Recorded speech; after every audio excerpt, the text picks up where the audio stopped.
अब हम लोग पढ़ेंगे adjoint of A square matrix. तो एडजॉइंट मैट्रिक्स समझने के लिए कोफैक्टर जिस वीडियो में पढ़ाए हैं उसको देख लीजिएगा अच्छे से।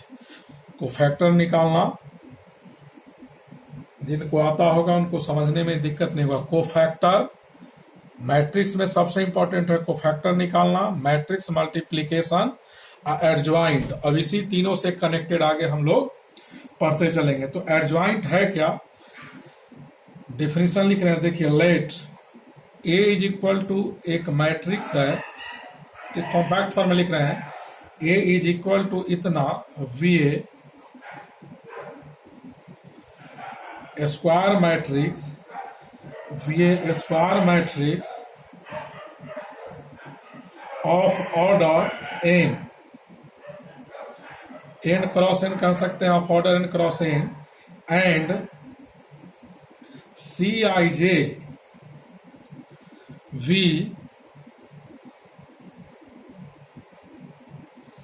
cofactor of Aij in A,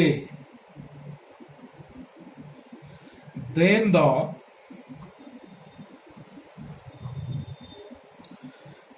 the transpose of the matrix of cofactors of elements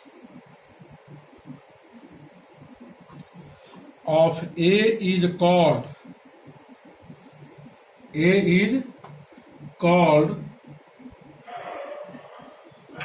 the adjoint of A and is denoted by ADJA। इसको हम लोग पढ़ेंगे एडजॉइंट ऑफ मैट्रिक्स है। इसको हम लोग क्या पढ़ेंगे, मैट्रिक्स एक adjoint, adjoint of A. Adjoint of A क्या होता है, यह भी एक मैट्रिक्स होता है। एडजॉइंट ऑफ ए ऐसा मैट्रिक्स होता है जो ए मैट्रिक्स में जितना एलिमेंट है उसके कोफैक्टर से जो मैट्रिक्स बनेगा उसका ट्रांसपोज यह कहलाता है ए का adjoint. 10 adjoint of A is equal to होगा Cij और यहां टी लिया ट्रांसपोज, यानी मैट्रिक्स ए के अंदर जितना एलिमेंट है उसके एलिमेंट के कोफैक्टर से जो मैट्रिक्स बनेगा, मैट्रिक्स ए के एलिमेंट के कोफैक्टर से जो मैट्रिक्स बनेगा उसका ट्रांसपोज ए का एडजॉइंट होगा। इसको हम लोग लिखेंगे Cji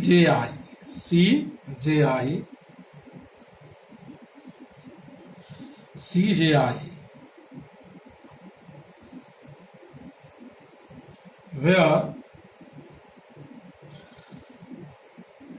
Cij is cofactor of Aij in A।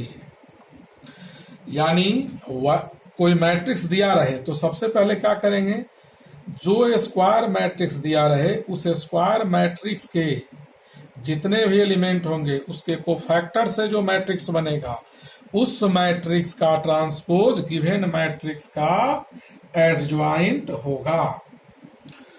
एक एग्जांपल इस पर देखिए, if A is equal to, मान लो एक मैट्रिक्स है A11, A12, A13, A22,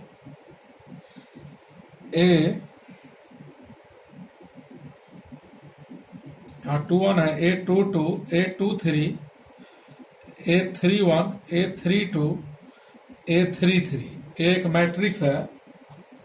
then adjoint of ए हो जाएगा, ए का एडजॉइंट होगा एक ऐसे मैट्रिक्स का ट्रांसपोज, इसके अंदर का एलिमेंट, ए के अंदर जितना एलिमेंट है इसका कोफैक्टर लिखेंगे। A11 के जगह A11 नहीं लिखेंगे, C11 A11 का कोफैक्टर है C12, C13, उसके बाद C21, C22, C23, C31, C32, C33। फिर इसका ट्रांसपोज लेंगे तो क्या होगा, जो रो में है वो कॉलम में आ जाएगा C11, C12, C13, C21, C22, C23, C31, C32, C33।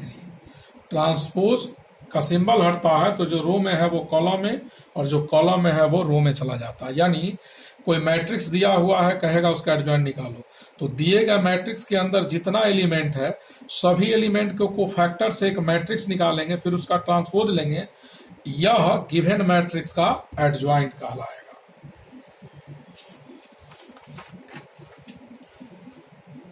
आगे देखिए, इस पर एक छोटा सा सवाल कहता है, फाइंड द एडजॉइंट ऑफ,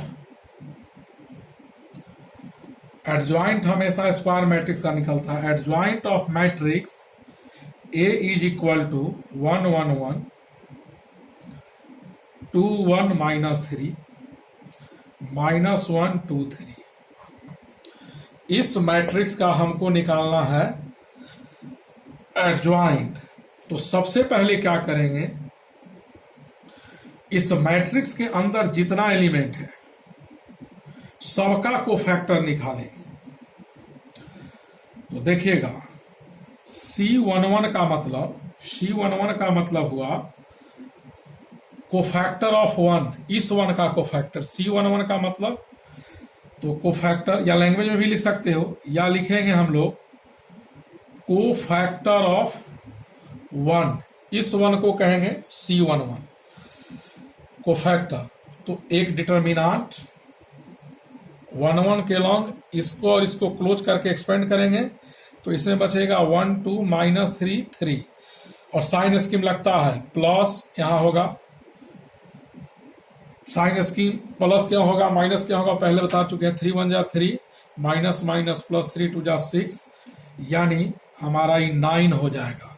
अब C12, C12 को लिखेंगे, C12 का मतलब हुआ, C12 का मतलब हुआ इक्वल टू कोफैक्टर ऑफ 1, इस 1 का cofactor, first row second column. तो इसको क्लोज करेंगे तो क्या बचेगा, 2 -1 -3 3, और यहाँ -1, तो -3 2 जा 6 -3, यानी हमारा -3 आएगा। C13, इसको हम लोग लिखेंगे cofactor of 1, first row third column का एलिमेंट, यानी इस 1 का कोफैक्टर, प्लस माइनस फिर प्लस हो जाएगा इनटू डिटर्मिनेंट। इसको क्लोज करेंगे तो 2 1 -1 2 2 2 जा 4 प्लस 1 हो जाएगा, बीच में माइनस के कारण, तो 5 आएगा। अब हम लोग लिखेंगे C21, C21 का मतलब कोफैक्टर ऑफ 2, कौन 2, सेकेंड रो फर्स्ट कॉलम, इस 2 का कोफैक्टर। तो उस 2 का कोफैक्टर देखिएगा, प्लस के बाद यहां माइनस आता है, इस 2 के लॉन्ग, इसको क्लोज करेंगे और इसको क्लोज करेंगे तो बचेगा 1 1 2 3, तो ये हमारा हो जाएगा -3 1 जा 3 -2, यानी कि -1।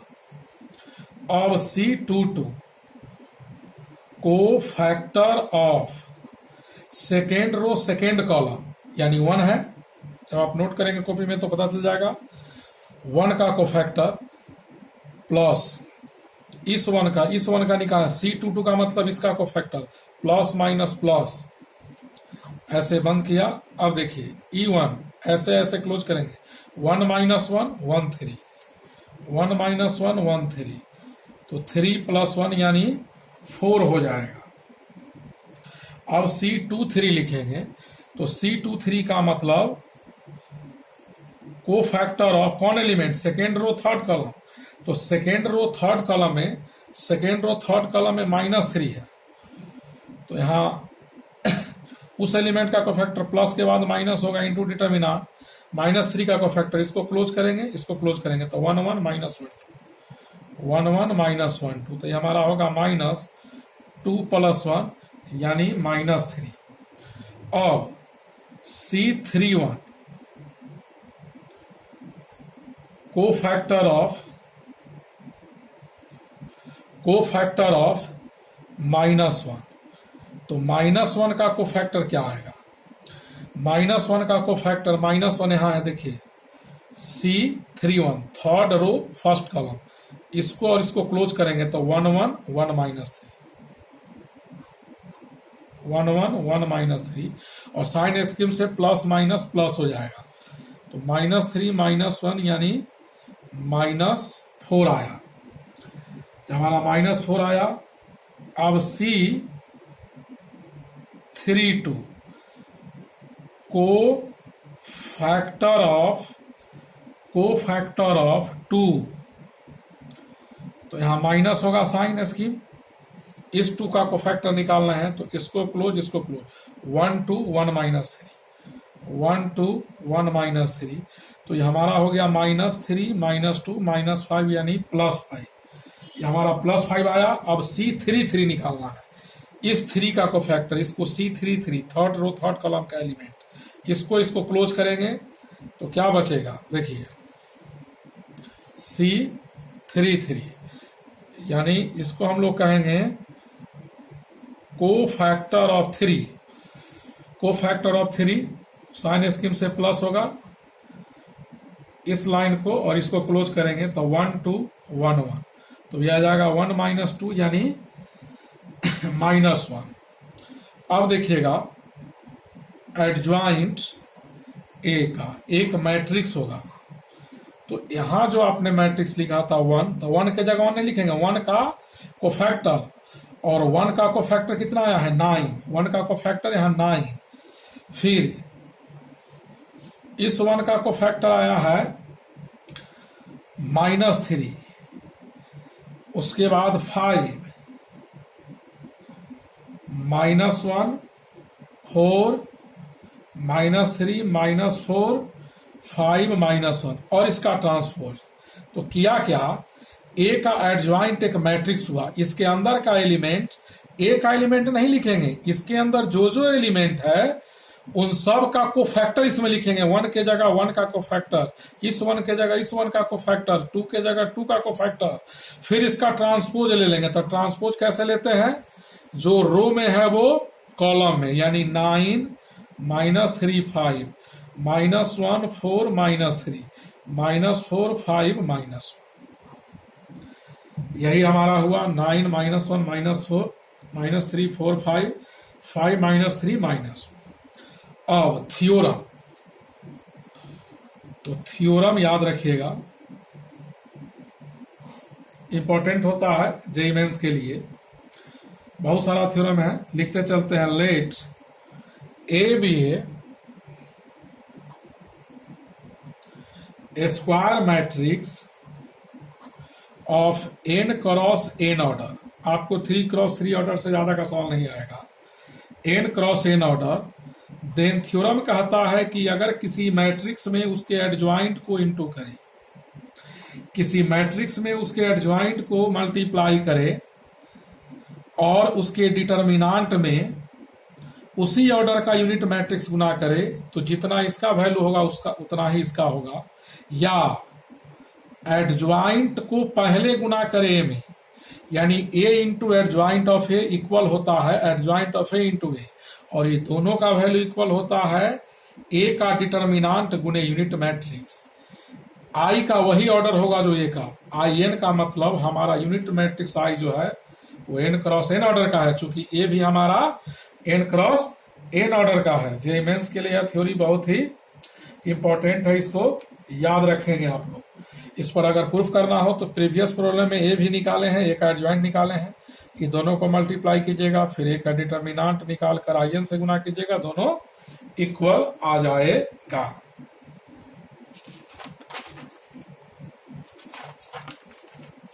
अब देखिएगा नेक्स्ट प्रॉपर्टी, नेक्स्ट प्रॉपर्टी हम लोग लिख रहे हैं।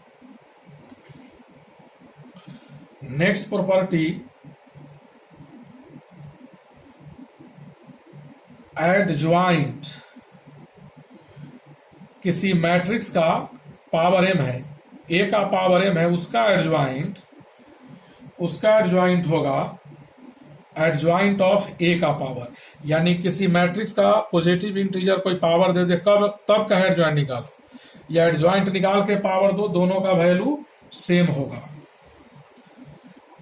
एडज्वाइंट ऑफ k इंटू ए, के कांस्टेंट है तो k का एडज्वाइंट इक्वल होता है k का power n minus one into adjoint of A, जहां n क्या है a का ऑर्डर और k क्या है कोई भी real number. Next property, null matrix का एडज्वाइंट नल मैट्रिक्स होता है, नल मैट्रिक्स का एडज्वाइंट नल मैट्रिक्स होता है, और unit matrix I n cross n order का है तो यूनिट मैट्रिक्स का एडज्वाइंट हमेशा यूनिट मैट्रिक्स होता है। अगर कोई मैट्रिक्स यूनिट है, आइडेंटिटी मैट्रिक्स है, तो उसका एडज्वाइंट भी आइडेंटिटी होगा।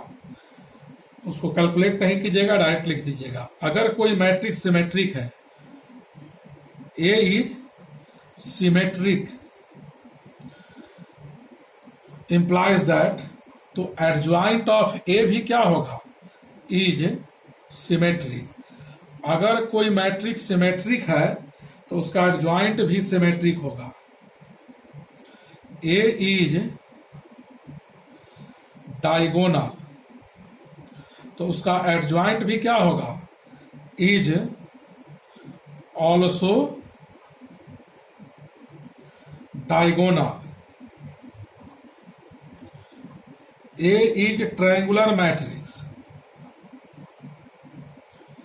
ए इज ट्रायंगुलर तो उसका इंप्लाइज दैट एडज्वाइंट भी क्या होगा इज ऑल्सो ट्रायंगुलर। अगर कोई मैट्रिक्स सिंगुलर है, सिंगुलर का मतलब उसका डिटर्मिनांट जीरो है, ए इज सिंगुलर, कोई मैट्रिक्स अगर सिंगुलर है तो उस मैट्रिक्स के एडज्वाइंट का डिटर्मिनांट जीरो होगा। अगर कोई मैट्रिक्स सिंगुलर है तो उसके एडज्वाइंट का डिटर्मिनांट जीरो होगा। नेक्स्ट प्रॉपर्टी, एडज्वाइंट किसी मैट्रिक्स का निकाल कर डिटर्मिनांट निकालिए, वह इक्वल होता है उस मैट्रिक्स के डिटर्मिनांट का पावर जितना ऑर्डर होगा उससे कम। यानी ए का एडज्वाइंट निकालेंगे, फिर उसका डिटर्मिनांट निकालेंगे, ए के एडज्वाइंट का डिटर्मिनांट, ए के एडज्वाइंट का डिटर्मिनांट इक्वल होगा ए के डिटर्मिनांट का पावर n माइनस वन, जहां n क्या है ए का ऑर्डर, यानी ए n क्रॉस n ऑर्डर का है तो n माइनस वन, ए 3 क्रॉस 3 ऑर्डर का है तो 3 माइनस वन, ए 2 क्रॉस 2 ऑर्डर का है तो 2 माइनस वन। नेक्स्ट प्रॉपर्टी है, किसी भी मैट्रिक्स का एडज्वाइंट निकाल लें, किसी मैट्रिक्स का एडज्वाइंट निकालें फिर उसका एडज्वाइंट निकालें, यानी एडज्वाइंट का एडज्वाइंट निकाल कर उसका डिटर्मिनांट निकालेंगे, वह इक्वल होता है उस मैट्रिक्स का डिटर्मिनांट का होल पावर जितना ऑर्डर रहेगा उससे एक कम का स्क्वायर। ए का एडज्वाइंट निकाला, फिर उसका एडज्वाइंट निकाला, उसका डिटर्मिनांट इक्वल हुआ ए का डिटर्मिनांट का पावर n माइनस वन का स्क्वायर, जहां n क्या है ऑर्डर है, n क्या है ऑर्डर है मैट्रिक्स का। नेक्स्ट प्रॉपर्टी जेइमेंस के लिए प्रॉपर्टी इंपॉर्टेंट होता है।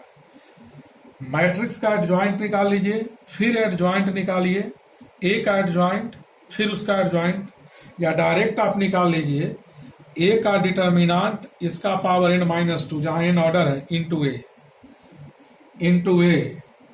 लेकिन इसमें कंडीशन है कि ए को सिंगुलर होना पड़ेगा, sorry non singular, where A is a non singular matrix, यानी ये नॉन सिंगुलर मैट्रिक्स है तो ए के एडज्वाइंट का एडज्वाइंट निकालने से बेहतर है जेईई मेंस के एग्जाम में पहले आप ए का डिटर्मिनांट निकाल लेना और जिस ऑर्डर का होगा उससे कम करके उसका पावर दे देना इनटू वही मैट्रिक्स हम लोग कर देंगे। नेक्स्ट प्रॉपर्टी है, next property if A is a square matrix, A is a square matrix of order n, then adjoint of A का ट्रांसपोज, यानी ए के ट्रांसपोज का एडजॉइंट निकालिए या एडजॉइंट निकाल कर ट्रांसपोज दो, दोनों का वैल्यू सेम होता है, दोनों का वैल्यू सेम होता है। ए का ट्रांसपोज निकालेंगे तब एडजॉइंट निकालो, या एडजॉइंट निकाल करके ट्रांसपोज देंगे, दोनों का वैल्यू सेम होता है। अब एक सेकेंड ऑर्डर के मैट्रिक्स का एडजॉइंट निकालते हैं। कहता है फाइंड द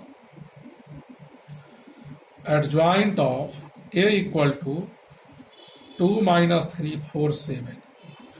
तो सबसे पहले हम लोग क्या लिखेंगे, कोफैक्टर ऑफ 2 7 होगा, कोफैक्टर ऑफ 4 +3, कोफैक्टर ऑफ -3 -4 होगा, कोफैक्टर ऑफ 7 2 होगा।